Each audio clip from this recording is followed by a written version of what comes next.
Mengapa perubahan hati lebih penting dari penampilan luar? Bagaimana Tuhan mengubahkan hati manusia? Dan mengapa kita membutuhkan hati yang baru dari Tuhan? Saudara-saudaraku yang kekasih, seringkali kita terlihat baik di luar, tetapi di dalam hati ada luka, ada kepahitan, ada dosa yang disembunyikan.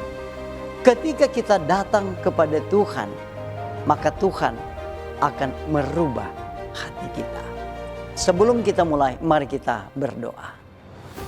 Bapa kami yang ada di sorga, kami membutuhkan kuasa Roh Kudus akan menuntun hati dan pikiran kami. Sehingga apa yang kami belajar lewat firman-Mu, kami boleh mengerti, menguatkan iman kami. Di dalam nama Yesus kami berdoa.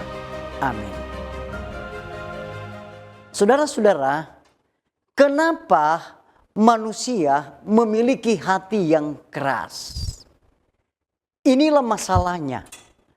Di dalam Alkitab berkata, dalam kitab Yeremia pasal 17 ayat yang ke-9, hati itu licik dan sudah membatu.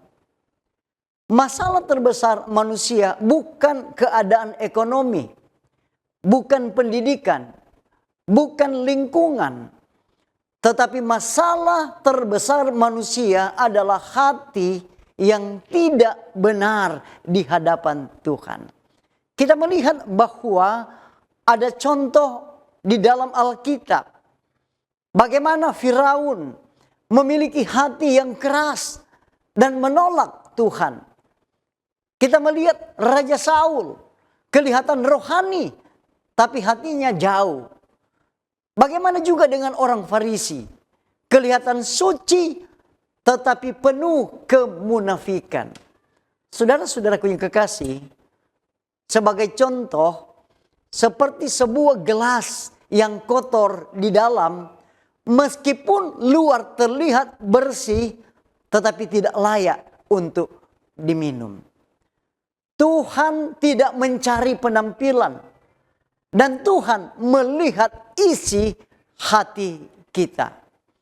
Saudara-saudara, kalau kita baca di dalam kitab Yeskiel pasal 36 ayat 26 berkata, kamu akan kuberikan hati yang baru. Nah, kalau kita perhatikan, ya, di dalam penjelasan ini mengatakan bukan kita yang membuat hati baru, di mana Tuhan yang memberikannya. Artinya perubahan sejati bukan usaha manusia. Perubahan sejati adalah pekerjaan Tuhan. Makanya dalam Mazmur pasal 51 ayat yang ke-12 di sana dikatakan bahwa ciptakanlah hati yang bersih dalam diriku ya Allah. Daud mengerti hal ini. Dia tidak mengubah dirinya sendiri. Nah, kalau begitu apa arti hati yang baru? Hati yang peka terhadap dosa. Dulu nyaman dalam dosa, sekarang merasa bersalah dan ingin berubah. Hati yang rindu Tuhan. Dulu malas berdoa, sekarang mencari Tuhan. Hati yang mengasihi, dulu egois, sekarang mau mengampuni. Saudara-saudara, ada proses perubahan dalam setiap hati manusia. Perubahan hati tidak instan. Ini adalah proses. Bagaimana prosesnya? Yang pertama adalah kita harus datang kepada Tuhan dengan jujur. Tidak perlu pura-pura. Tuhan tidak mencari orang yang sempurna. Tuhan mencari hati yang jujur.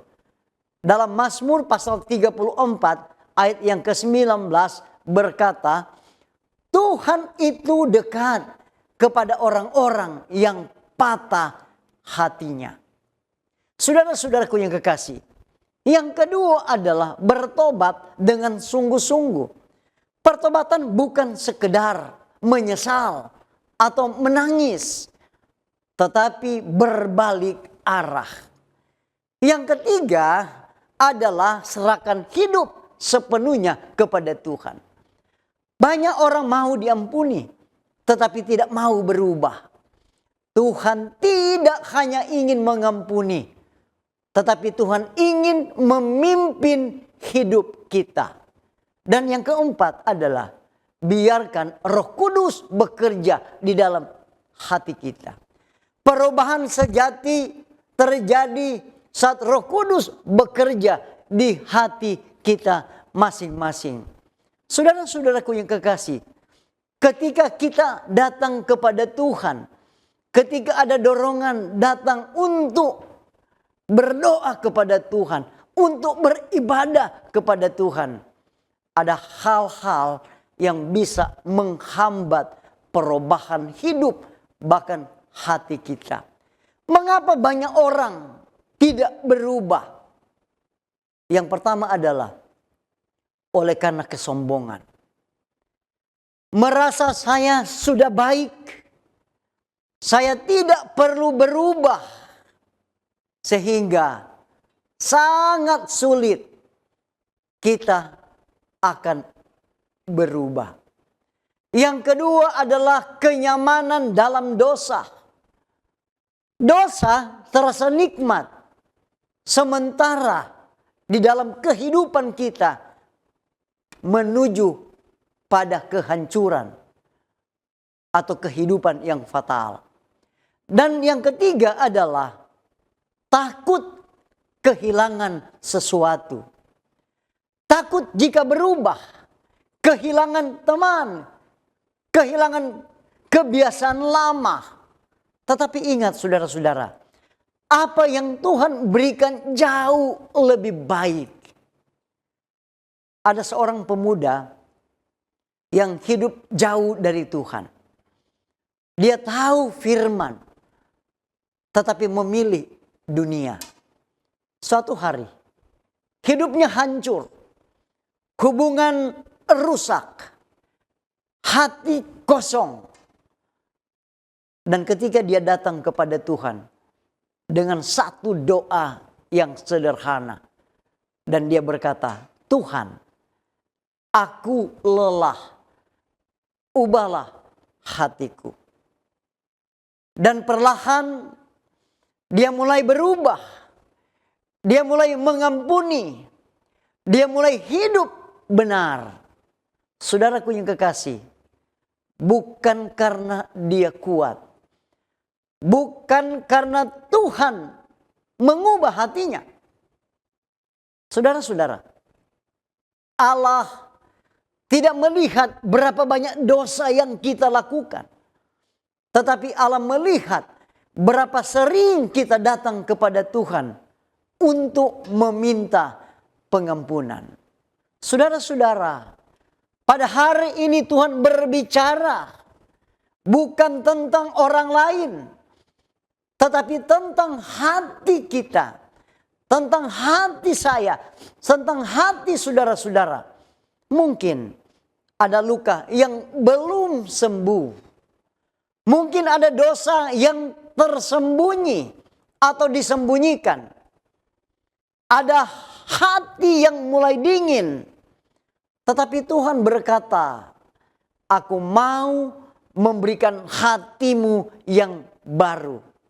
Saudara-saudaraku yang kekasih, pada kesempatan yang indah ini, kita menyadari bahwa ketika kita jatuh ke dalam dosa, ketika kita jauh dari Tuhan, mari kita datang kepada Tuhan. Mari kita bertanya di dalam hati, apakah hatiku sudah benar di hadapan Tuhan? Apakah aku benar-benar sudah berubah? Atau apakah hanya terlihat rohani? Saya ingin bertanya di dalam kehidupan saudara-saudara, apakah hati kita sudah benar di hadapan Tuhan? Dan apakah aku benar-benar sudah berubah? Atau hanya terlihat rohani? Saudara-saudaraku yang kekasih, Tuhan tidak mencari orang yang sempurna, tetapi Tuhan mencari hati yang mau diubahkan. Dan saya percaya, ketika kita datang kepada Tuhan, maka Allah akan merubah hidup kita. Ketika kita membuka hati kita, ketika kita mengizinkan kuasa Roh Kudus masuk di dalam hati kita, maka di sana kita akan ada perubahan hidup. Saudara-saudaraku yang kekasih, mari kita satu di dalam doa. Bapa kami yang ada di sorga, kami sadar kami tidak bisa mengubah diri kami sendiri. Kami sering jatuh, kami sering gagal, kami sering menjauh. Tetapi pada hari ini kami datang kepadamu. Berikan kami hati yang baru, hati yang lembut, hati yang mengasihi, dan ubah kami dari dalam ya Tuhan. Supaya hidup kami bukan hanya terlihat benar, tetapi benar di hadapan-Mu. Di dalam nama Yesus kami berdoa dan mengucap syukur. Amin.